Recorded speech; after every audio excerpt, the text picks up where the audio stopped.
C'est la première fois. Oui, c'est vrai. Merci encore. Thank you again for it.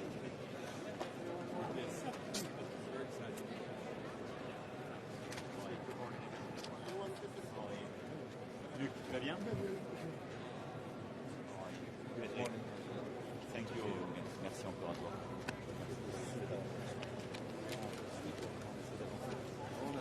Mon frère, toi, je t'ai vu.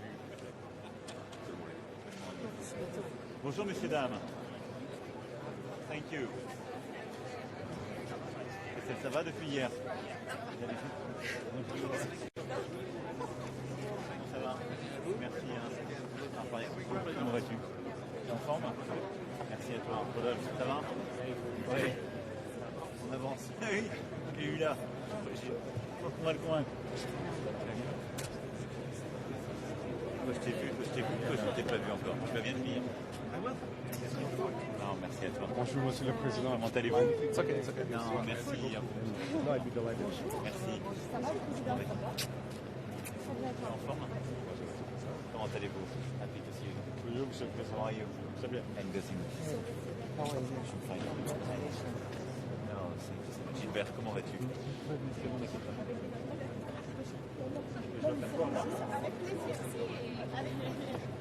We'll catch up in Munich would be wonderful. I'll be there Wednesday to Sunday.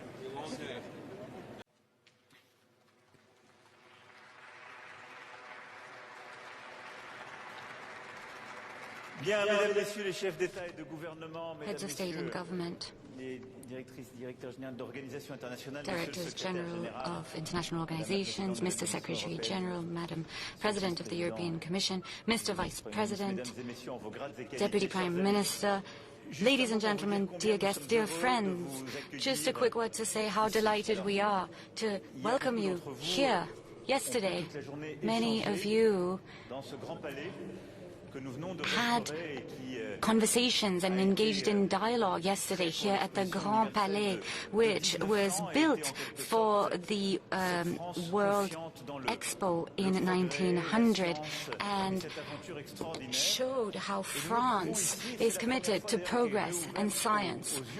And it's the first time that this newly renovated pavilion, the Palais d'Antin, has been made open once again to the general public. So it was built, this pavilion was built in 1937. It was Mr. Perrin, who was a Nobel laureate for chemistry, and he was convinced that by demonstrating to the French and to the world what science can do, we could convince them to embrace progress and therefore have science serve the interests of humanity. And I think that is our challenge with artificial intelligence, which is to ensure that these incredible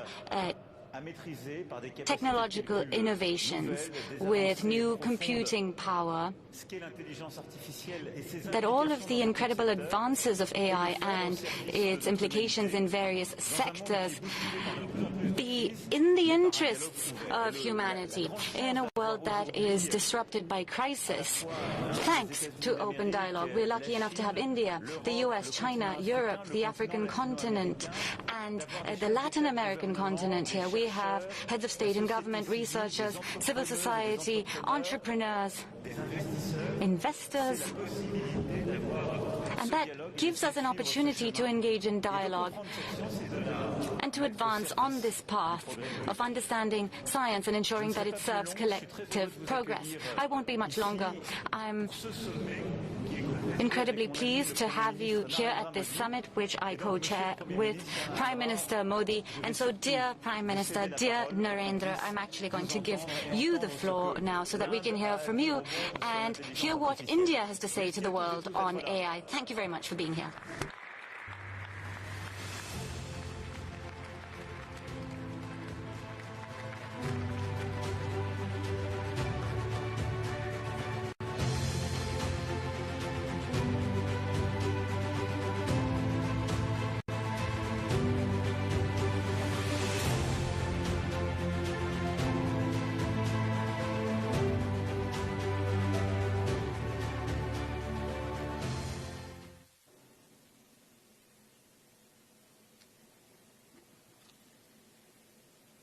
Excellencies, friends, let me begin with a simple experiment. If you upload your medical report to an AI app, it can explain in simple language, free of any jargon, what it means for your health. But if you ask the same app to draw an image of someone writing with their left hand, the app will most likely draw someone writing with the right hand. Because that is what the training data is dominated by. It shows that while the positive potential of AI is absolutely amazing, there are many biases that we need to think carefully about.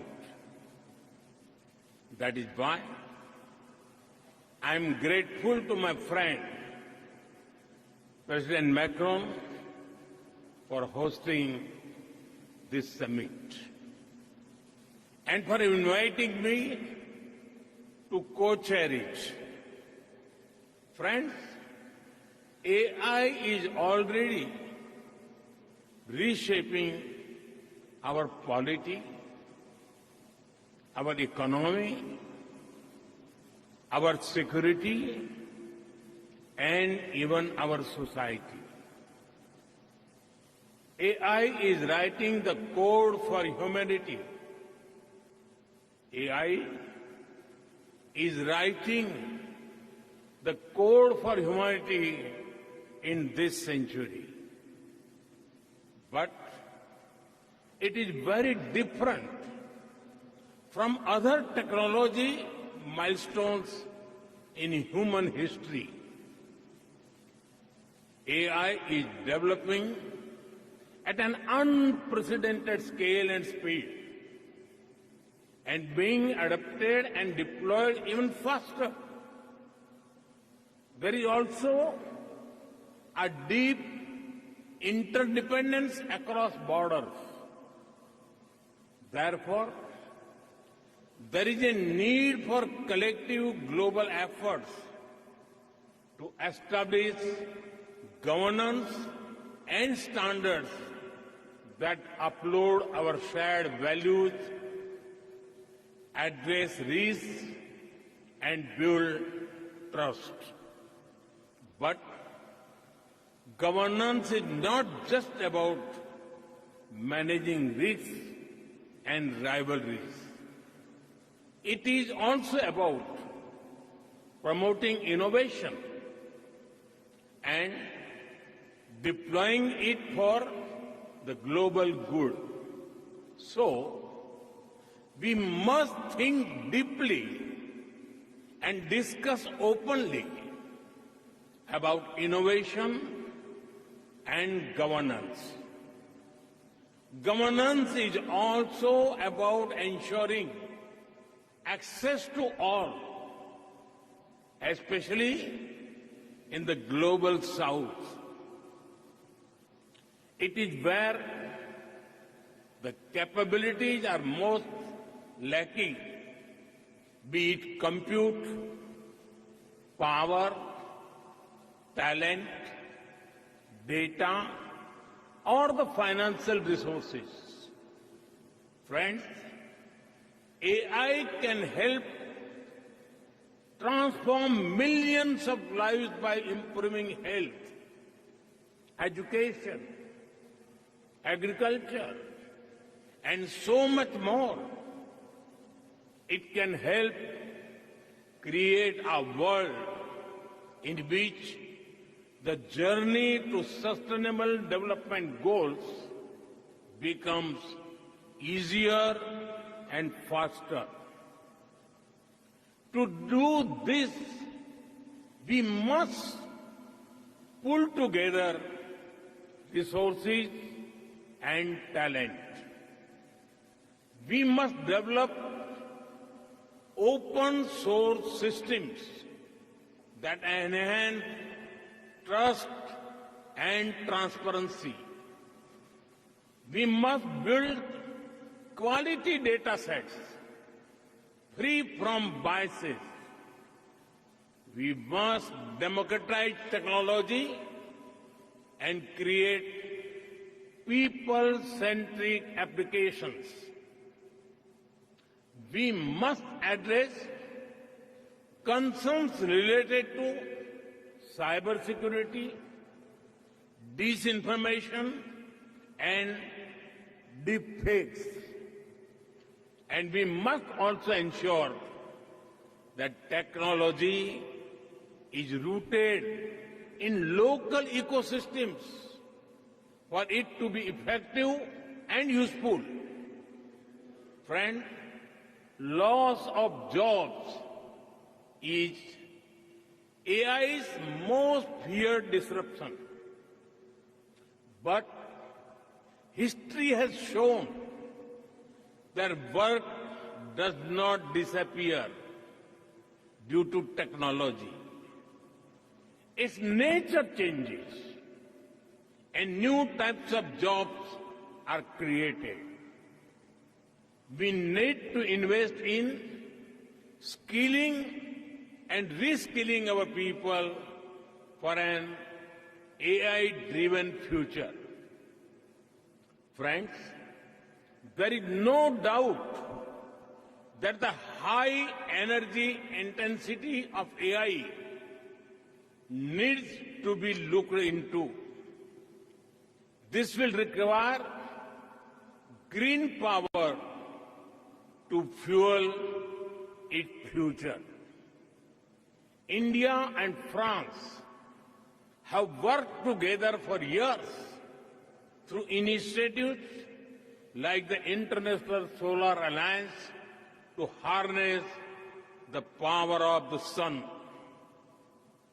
As we advance our partnership to AI, it is a natural progression from sustainability to innovation to shape a smarter and responsible future. At the same time, sustainable AI does not only mean using clean energy.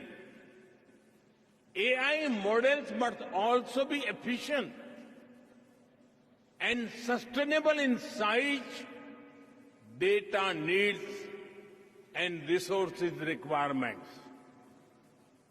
After all, the human brain manages to compose poetry and design spaceships using less power than most light bulbs. Friends, India has successfully built a digital public infrastructure for over 1.4 billion people at a very low cost. It is built around an open and accessible network. It has regulations and a wide range of applications to modernize our economy, reform governance, and transform the lives of our people. We have unlocked the power of data through our data empowerment and protection architecture. And we have made digital commerce, democratic and accessible to all. This vision is the foundation of India's national AI mission. That is why, during our G20 presidency, we built a consensus on harnessing AI responsibly for good and for all. Today, India leads in AI adoption and techno-legal solutions on data privacy. We are developing AI applications for public good. We have one of the world's largest AI talent pools. India is building its own large language model considering our diversity. We also have a unique public-private partnership model for pooling resources like compute power.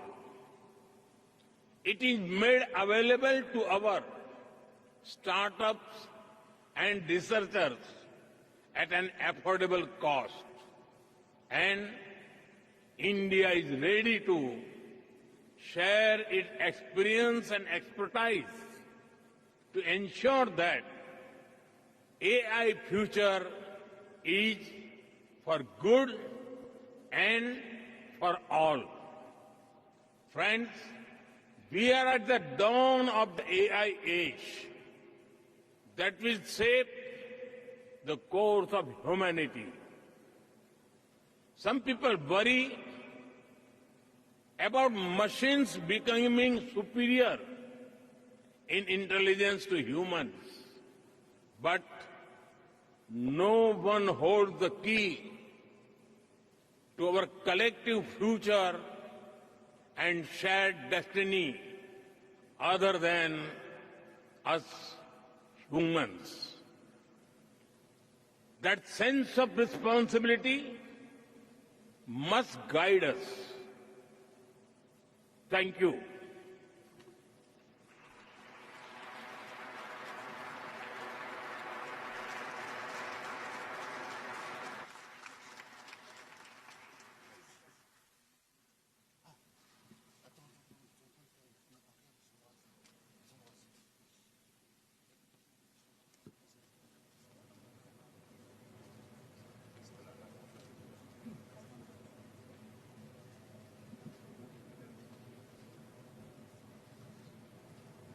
Merci, Monsieur le Président. Thank you. Alessandra Galloni, and I'm editor-in-chief of Reuters News Agency, and I'm here this morning just to help things along. So welcome again to the closing plenary session of the AI Action Summit. So for the past day, we have been discussing and debating what is essentially the future of our societies, the future of our children, the future of our planet in the age of artificial intelligence. Our co-hosts, President Macron, Prime Minister Modi, have exhorted all of you to push the limits of your creativity, to push the limits of your imagination during these 2 days. And as we saw from the opening video, delegates have discussed AI's impact on the environment, on labor, on diversity, and on making sure that AI does not get out of control, which is something that technologists are openly worried about. AI has, in the past few years, inspired outbursts of hope, but also of fear. It has attracted an astounding amount of money. In fact, the prospect of another 97 billion just last night, and is setting up epic clashes in business and potentially in geopolitics as well. France and the European Union have pledged a lighter touch in regulation to help AI and investment in AI flourish.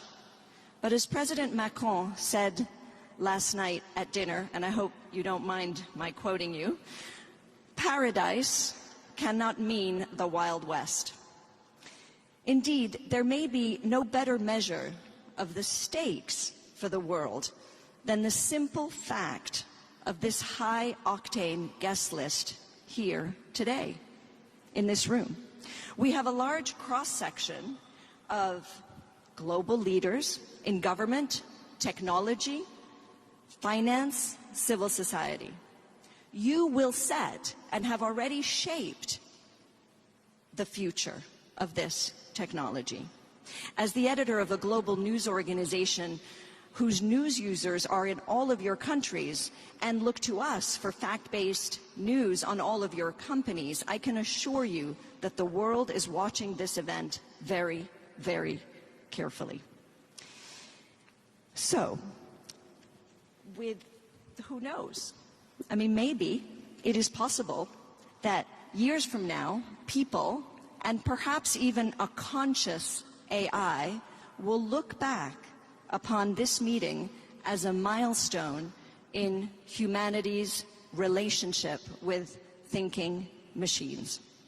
So with this, I would like to welcome all the panelists of the sessions today to the stage. If you could all come up together, even though you're in two different sessions. So I'll call you one by one. Ms. Ursula von der Leyen, the President of the European Commission, please. Mr. Farrell-Williams, I saw you earlier. Yes, your seats are on your chairs. Mr. Artist, Mr. Farrell-Williams. Ms. Anne Bouvreau, the Special Envoy of the President of the Republic, please. Mr. Sundar Pichai, CEO of Google, please. Ms. Soo-Yoon Choi, Director General of Naver. Saw you last night at dinner. I know you're here. There you are. Mr. Petteri Orpo, Prime Minister of Finland, please. And Ms. Doreen Bogdan-Martin, Secretary General of the International Communications Union. And last but not least, Mr. Faith Birol, Director General of the International Energy Agency. So the first session, which will be moderated by Anne Bouvreau, who has been instrumental, and a big thank you to Anne for setting up this entire event of the past 2 days, will be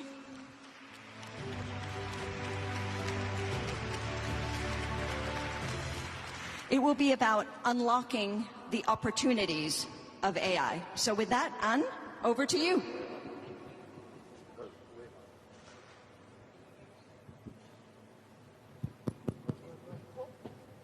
Working. Thank you. Thank you so much. Good morning, everyone. Thank you so much for being here. This notion of unlocking opportunities and shared progress has been our driver towards the preparation of the summit. Throughout all the preparation, the trips that I have taken, I have heard all over the world everyone telling me we want to be part of this AI revolution. We want to be able to develop our own solutions, we want to be actors, we want to be players, and we are looking forward to come to Paris to be able to have this discussion. So of course there is great hope from AI. There's hope for progress in medical research, there's hope for progress in science, there's hope for new climate solutions. There's also hope for progress and new art and creativity, and we will be discussing this. But how can we make sure that these opportunities are unlocked in the short term, now or very soon? We will hear today from our distinguished guests and speakers what they are doing to make this possible, by defining strategies, by listening to the world's experts, by announcing investments, and by a number of actions. We will also, during this session, be talking about an initiative that is unveiled at the summit today, a decentralized partnership to help harness AI's vast potential. But before we get into more detail, it gives me great pleasure to welcome His Excellency, Vice President of the United States of America, J.D. Vance, to come to the podium. It is an honor. It is your first international trip outside of the United States since taking office. We're delighted to have you here.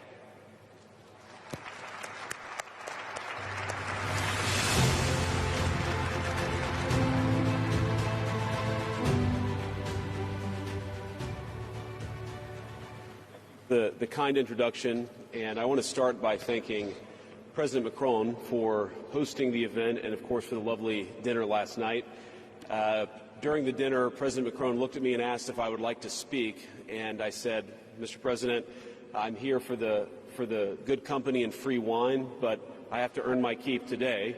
And I, of course, want to thank Prime Minister Modi for being here and for co-hosting the summit, for all of you for participating. And I'm not here this morning to talk about AI safety, which was the title of the conference a couple of years ago.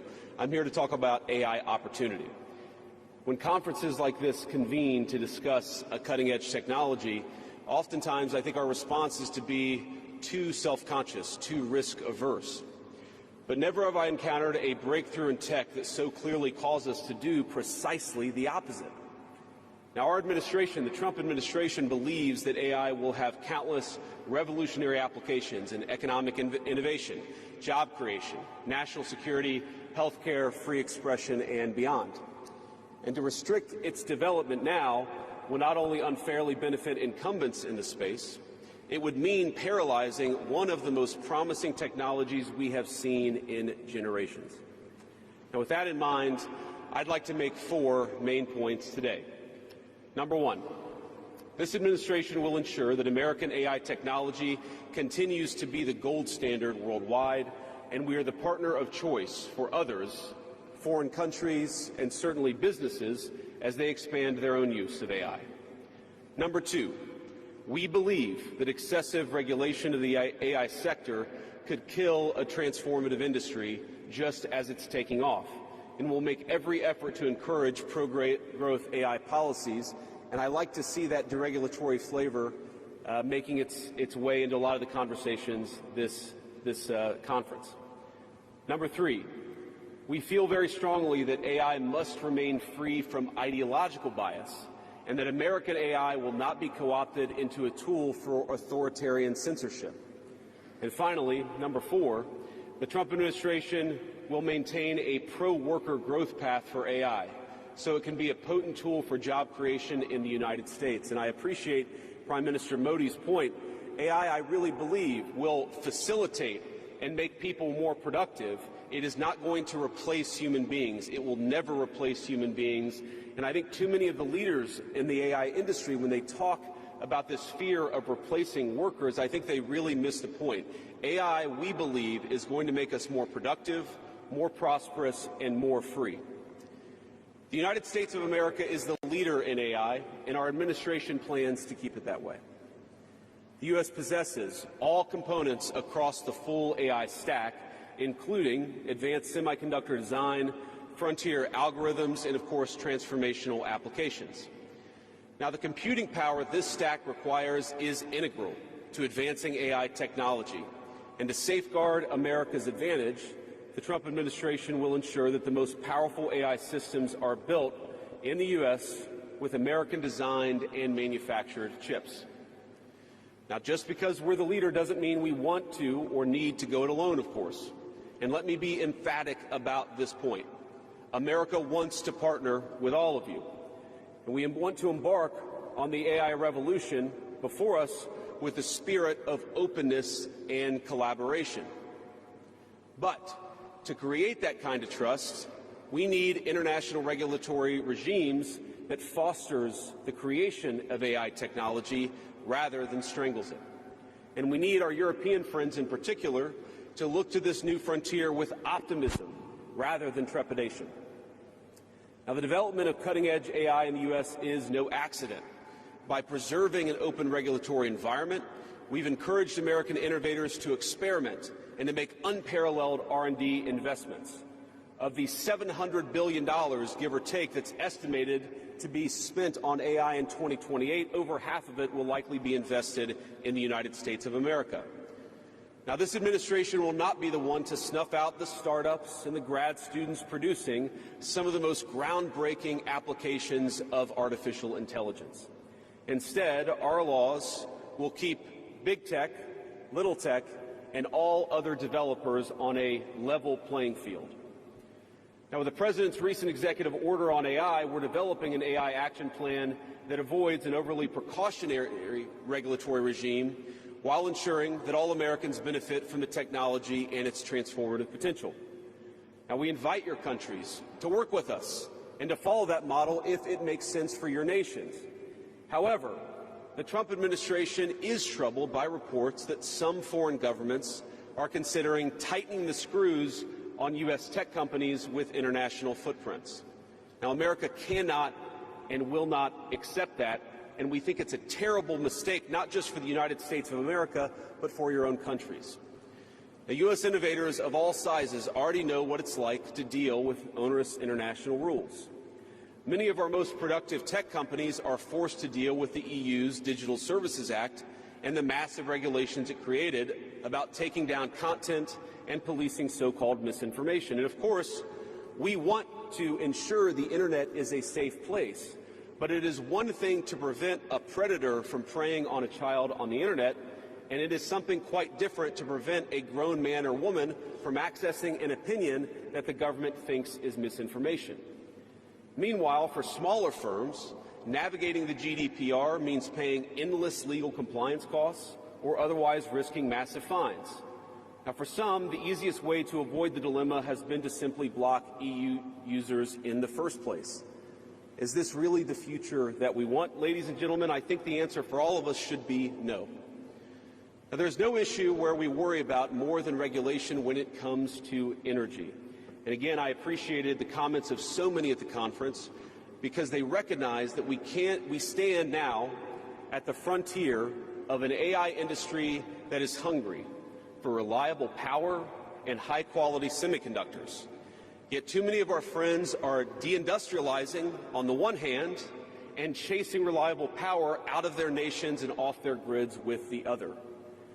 The AI future is not going to be won by hand-wringing about safety. It will be won by building, from reliable power plants to the manufacturing facilities that can produce the chips of the future.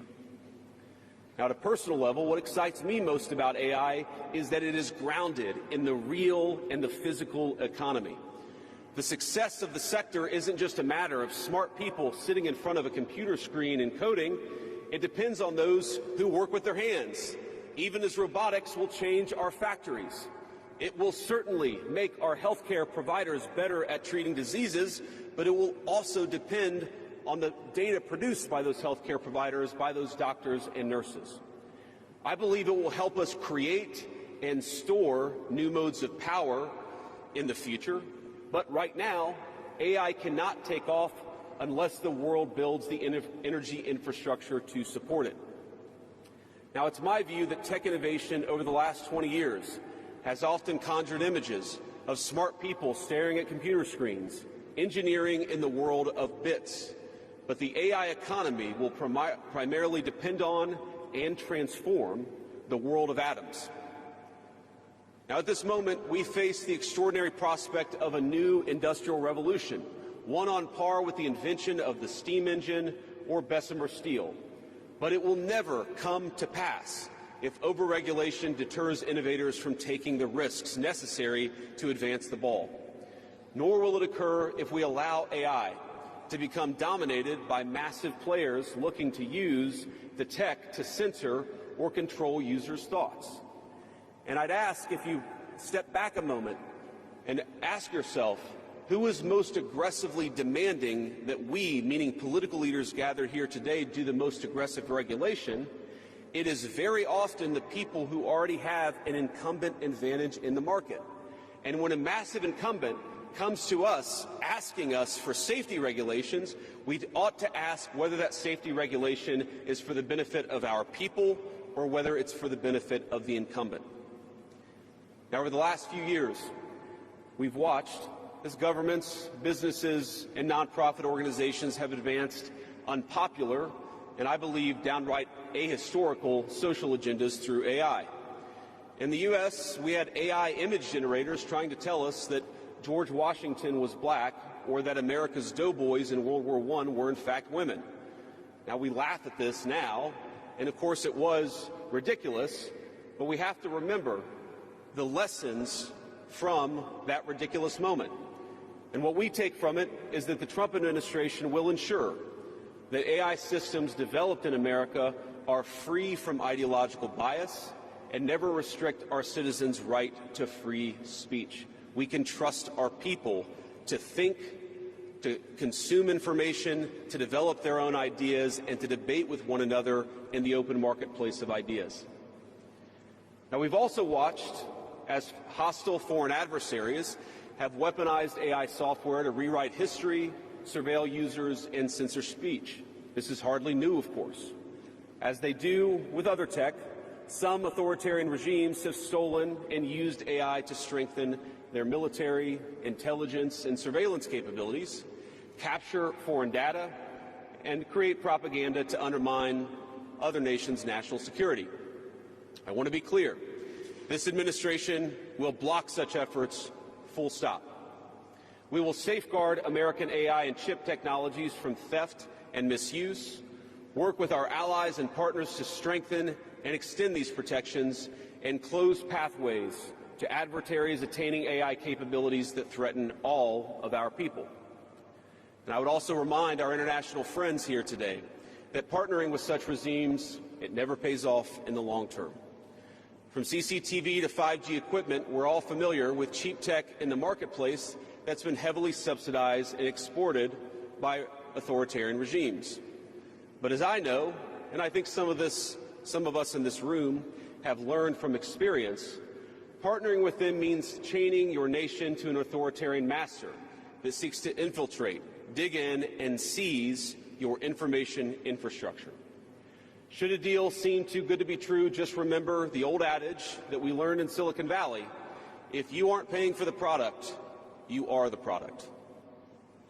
Finally, this administration wants to be very clear about one last point.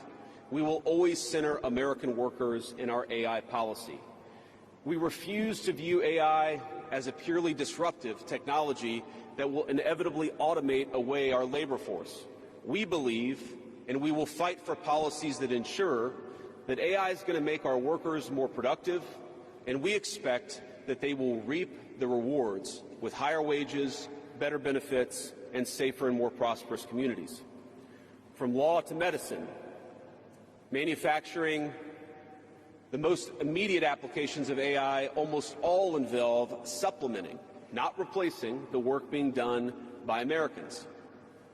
Now, combined with this administration's worker-first approach to immigration, we believe that a U.S. labor force prepared to use AI to its fullest extent will instead attract the attention of businesses that have offshored some of these roles. To accomplish this, the administration will make sure that America has the best trained workforce in the world. Our schools will teach students how to manage, how to supervise, and how to interact with AI-enabled tools as they become more and more a part of our everyday lives. And as AI creates new jobs and industries, our government, businesses, and labor organizations have an obligation to work together to empower the workers, not just of the United States, but all over the country, all over the world. To that end, for all major AI policy decisions coming from the federal government, the Trump administration will guarantee American workers a seat at the table, and we're very proud of that. Now, I've taken up enough of your time, so I'd like to close with just a quick story. This is a beautiful country, President Macron, and I know that you're proud of it and should be. And yesterday, as I was touring Leyen with General Gravette with my 3 kids, he was kind enough to show me the sword that belonged to America's dearest international friend from our own revolution, of course, the Marquis de Lafayette. He let me hold the sword, but of course he made me put on the white gloves beforehand. And it got me thinking of this country, France, and of course of my own country, and of the beautiful civilization that we have built together with weapons like that saber. Weapons that are dangerous in the wrong hands, but are incredible tools for liberty and prosperity in the right hands. I couldn't help but think of the conference today. If we choose the wrong approach on other things that could be conceived of as dangerous, things like AI, and choose to hold ourselves back, it will alter not only our GDP or the stock market, but the very future of the project that Lafayette and the American founders set off to create. Now, this doesn't mean, of course, that all concerns about safety go out the window, but focus matters. And we must focus now on the opportunity to catch lightning in a bottle, unleash our most brilliant innovators, and use AI to improve the well-being of our nations and their peoples. With great confidence, I can say it is an opportunity that the Trump administration will not squander. And we hope everyone convened here today feels exactly the same. Thank you, and God bless you all. Thank you. Thank you. Thank you very much for your comments. I would now like, it gives me great honor to call to the podium Her Excellency President of the European Commission, Ursula von der Leyen.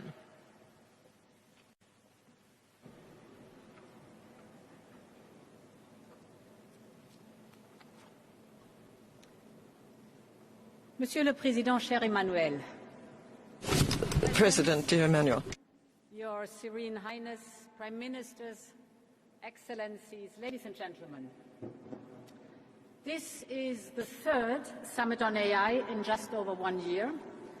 In the same period, 3 new generations of ever more powerful AI models have been released. Some expect models that will approach human reasoning within a year.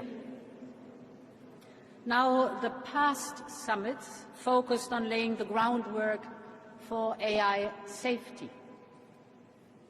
We build a shared consensus that AI will be safe and that it will promote our values and benefit humanity. But this summit is focused on action, and that is exactly what we need right now.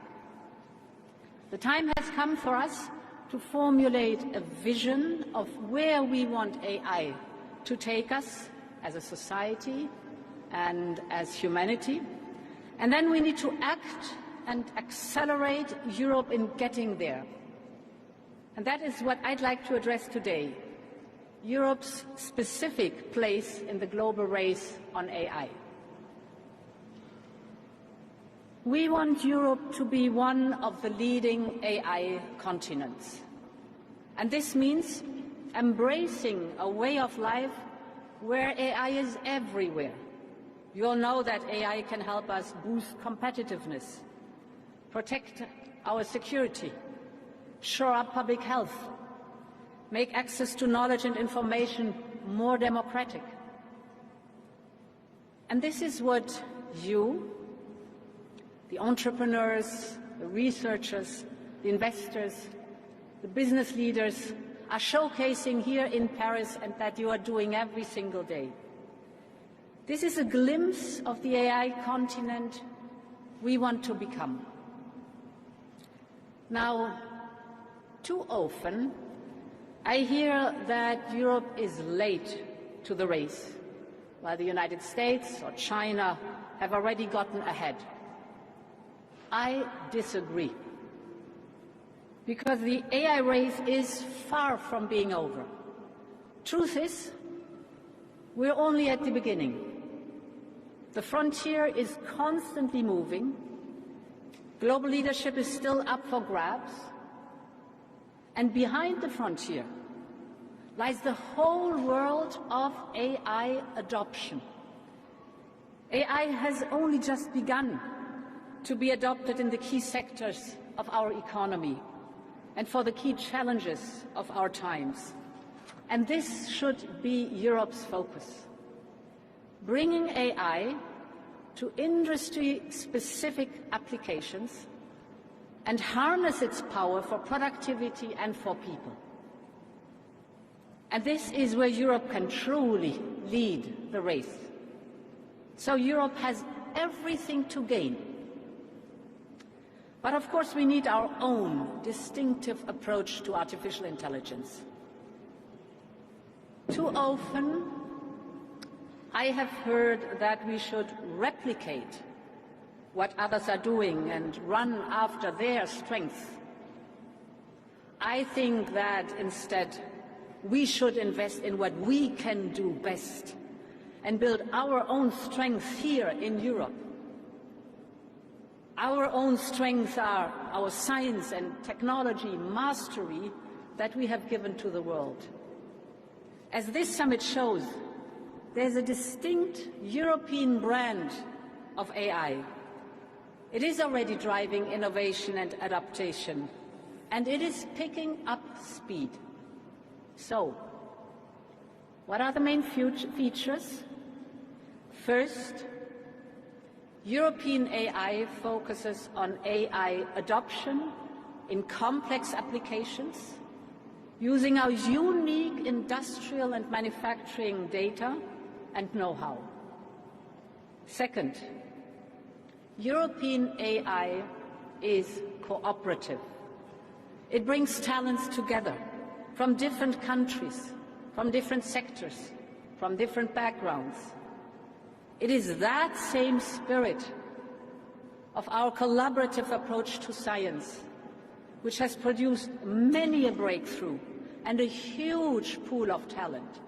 Just think about Horizon Europe. And third, European AI embraces the power of open source. And open source can spread much faster along with proprietary systems. It is for all these reasons that the AI startup scene in Europe is booming. The number of unicorns has increased by 10 times in just a few years. So this European brand of open innovation is showing results. But now it needs to be supercharged. It needs to get a push. And this is why it's the right place to be here at this AI Action Summit. We will act in two ways. First, we want to accelerate innovation. Europe has some of the world's fastest public supercomputers. We're now putting them at the service of our best startups and our best scientists so they can forge the AI we need. They can test their model, they can train their model on our supercomputers. In just a few months, we've set up a record of 12 AI factories, and we're investing 10 billion euros in them. And this is not a promise. This is happening right now. And it is the largest public investment in AI in the world. So this will unlock over 10 times more private investment. Our goal is that every company, not only the big players, can access the computing power they need. We want AI developers to compete based on how innovative they are, not just on their access to chips or the size of their financial firepower. And now we are also bringing AI factories to the next level, to AI gigafactories, very large data and computing infrastructure for very large models. We want to replicate the success story of the CERN in Geneva. As you all know, CERN hosts the largest particle accelerator in the world, and it allows the best and the brightest minds in the world to work together. And we want the same to happen in our AI gigafactories. We provide the infrastructure for large computational power. Researchers and entrepreneurs and innovators will be able to join forces. Talents of the world are welcome. Industries will be able to collaborate and federate their data. We're creating safe space for them. Just take the European health data space. Because yes, AI needs competition, but AI also needs collaboration. And AI needs the confidence of the people and has to be safe. And actually, this is the purpose of the AI Act, to provide for one single set of safe rules across the European Union, 450 million people, instead of 27 different national regulations and safeties in the interest of business. At the same time, I know that we have to make it easier and we have to cut red tape, and we will. Finally, computational power requires immediate, substantial financial capital from both public and private. In this context, I welcome the European AI Champions initiative that pledges 150 billion euros from providers, investors and industry. And today I can announce that with our Invest AI initiative, we can top up by 50 billion euros, so thereby we aim to mobilize a total of 200 billion euros for AI investment in Europe. We will have a focus on industrial and mission-critical applications. It will be the largest public-private partnership in the world for the development of trustworthy AI. And finally, cooperative AI can be attractive well beyond Europe, including our partners in the Global South. And in this spirit, we fully support the AI Foundation that is being launched today. AI can be a gift to humanity, but we must make sure that its benefits are widespread and that its benefits are accessible to all. We want AI to be a force for good. We want an AI where everyone collaborates and everyone benefits. This is our path. This is our European path. Thank you very much for your attention.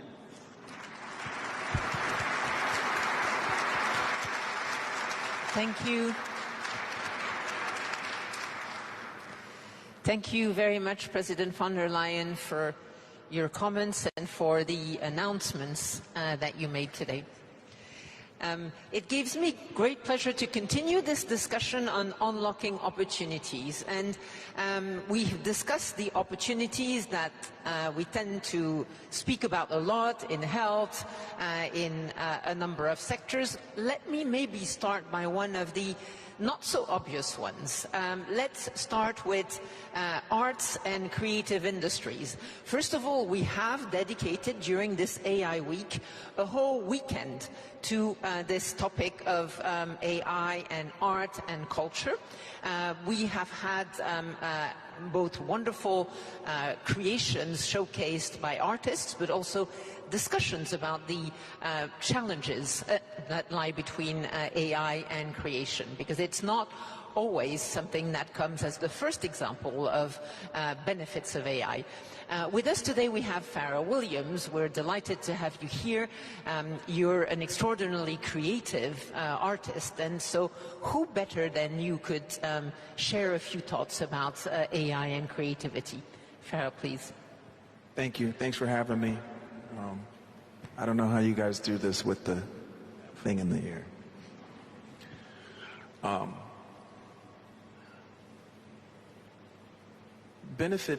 The benefits for me are very different than what we often hear discussed when people reference AI. most of the time when we hear about AI, we hear mostly fears. It's going to take our jobs, it's going to take your job, it's going to take this, it's going to take that. And it's interesting to me because, you know, as we think about the preparedness for AI, we're worried about what it's going to do, but you have to remember who and what is going to be using it and for what reasons. People will need to use AI. They're going to need jobs. There will be jobs there for them. Will there be some jobs that people lose? Sure. But I think if you're going to be prepared for AI, then you have to be prepared for AI. Me personally, I see it like I think we have our fears miscasted in the wrong areas. Like, I don't think we should be fearful of what AI is going to do. What we should do, you know, in this whole AI race, what we need to remember is the human race. Because it's humans that are essentially going to be using the AI, and it's what they're going to do. You know, are they people with good conduct or bad conduct? Are they people with great ideas, inspiration, and innovation, or is it criminals? Right? I think we need to work on ourselves. And I think if we can get ourselves in a good place, humming like an engine, then when AI really truly penetrates regular everyday society and community lives, I think it's going to be fine because people will have the right ideas about how we use it. It, in my opinion, you know, it's just like alcohol or a car or firearms. Believe it or not, it takes responsibility. Alcohol in the wrong arms, in the wrong hands is a problem. A car in the hands of someone who is too young and inexperienced to drive it could be life-threatening. AI is no different. It's who's using it and what the intention is what I think we need to think about first and foremost. Do you use AI for some of to help you create, or do you just use it in daily life, or do you just not use it? Well, that's the other thing too. You know, people talk about like creatives using AI. We wouldn't use AI to help us write a song. Well, then what would we do? Right? AI is much more like worker bee, minutia are the ways that we would use it. Other people would use it in a computational way, you know, in some lab or you know, maybe an organization set up in some sort of with tech would use it in a completely different way. But the way that we would use it would be much more like utility. It wouldn't replace creativity. I just think that there's just too much fear around it. And, you know, there was a whole thing around the year 2000 as well. But we're fine. We survived that. Or, you know, in my country they call it libraries. Here it's called a bibliothèque. It's still there. You can go visit it. It's not replaced. It's a beautiful place to walk around in, and you can research. But there's nothing like a search engine, right, Sundar? There's nothing like a beautiful place where you can go and search. But this is the next step. This is the place where you can not only ask questions, but you can get examples back. I think that's an amazing thing, and I think there's nothing to be fearful about. It's just, we just have to be prepared. Just don't treat it the way we did when we brought alcohol into the conversation, or how we did cars. We need to treat this a little bit different. This is a great opportunity for us as a species to move forward with utility. Well, thank you. I think we've heard over the years lots of comparisons for AI, but alcohol is one that I hadn't heard. So, but I take great comfort from from your vision, which is really of AI augmenting artists and your job. Maybe I can ask a question of Sundar Pichai. We're delighted to have you here. I've heard you speak about risks of AI, but also about the way it can help augment communities, for example. So what are your thoughts on this and on the opportunities and how we can unlock them in AI? First of all, thank you, President Macron, Prime Minister Modi. It's great we are having a conversation on such an important topic. Look, at Google, we have felt this important tension, both, the wonderful opportunities AI presents. It's obviously a dual-use technology, like you gave examples, and so the risks that come with it. So we actually encapsulated this tension as, a bold and responsible, that our approach needs to be both bold and responsible, and there is tension between it, but we grapple with it.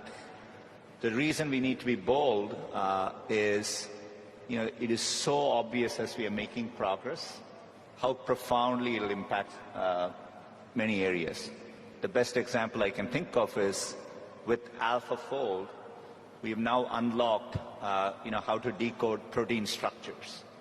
Just so that everyone understands, it used to take one person their entire PhD